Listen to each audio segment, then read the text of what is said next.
বিসিবিতে চলছে নির্বাচনের আমেজ, আর দেশের ক্রিকেটের সর্বোচ্চ সংস্থার এই নির্বাচনে প্রথমবারের মতো অংশ নিচ্ছেন বাংলাদেশের সাবেক অধিনায়ক এবং জনপ্রিয় ক্রিকেটার তামিম ইকবাল খান।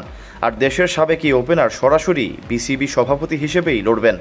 সম্প্রতি এ প্রসঙ্গেই যমুনা টিভির জনপ্রিয় শো স্যাটারডে নাইট স্পোর্টসে এ কথা বলেছেন তিনি। যমুনা টিভির এই অনুষ্ঠানে জনপ্রিয় ক্রিকেট বিশ্লেষক এবং অনুষ্ঠানটির উপস্থাপক সৈয়দ আবিদ হুসাইন সামির সাথে আলাপচারিতায় বিসিবি নির্বাচনে কেন তিনি অংশ নিচ্ছেন সে প্রসঙ্গে তামিম বলেন, এখানে দায়িত্ববোধ থেকেই দাঁড়িয়েছি। দেখেন, এই ক্রিকেট দিয়েই কিন্তু আমি আল্লাহর রহমতে যেখানে আছি, আমার যা আছে সবই কিন্তু ক্রিকেটের মাধ্যমেই হয়েছে।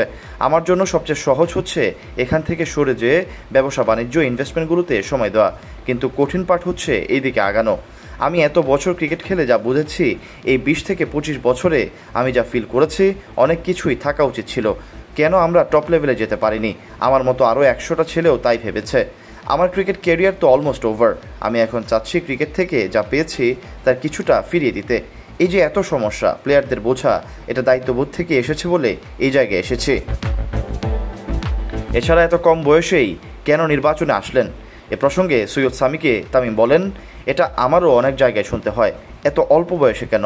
আমার একটা কথা আছে, কোথায় লেখা আছে যে একটা 60 বছরের মানুষ 37 থেকে 38 বছরের মানুষের চেয়ে ভালো বুঝতে পারে?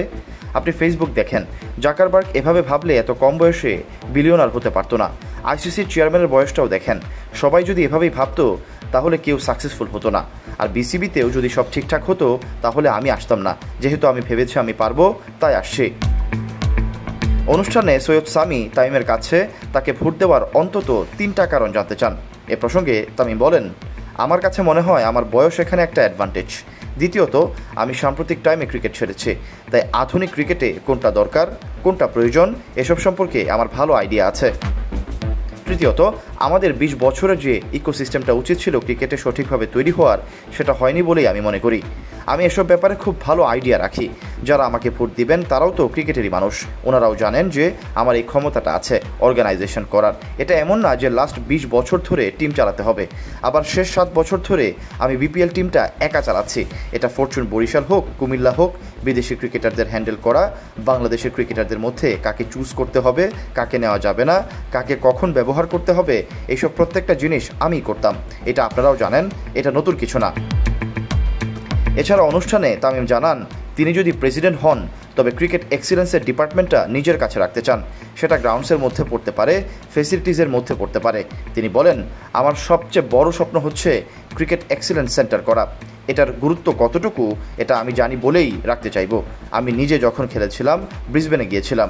ভারতে সাম্প্রতিক সময়ে যে এক্সিলেন্স সেন্টার হয়েছে, হয়তো আমি এখনও যাইনি, কিন্তু সেটার বাজেট সম্পর্কে জানি। ওইটার ডিটেলসের কপি আমার কাছে আছে।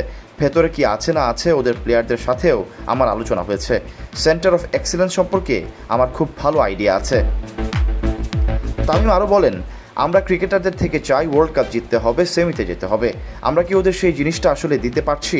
এই যে এখন জাতীয় দলে পাওয়ার হিটিং কোচ আনছে, এটা তো 16, 17, 19 বয়সের মধ্যেই শিখে যাওয়ার কথা। এসবই সেই এক্সিলেন্স সেন্টারে হবে। এটা আমাদের ক্রিকেটের জন্য খুবই গুরুত্বপূর্ণ। সৈয়দ সাকিব, অনফিল্ড।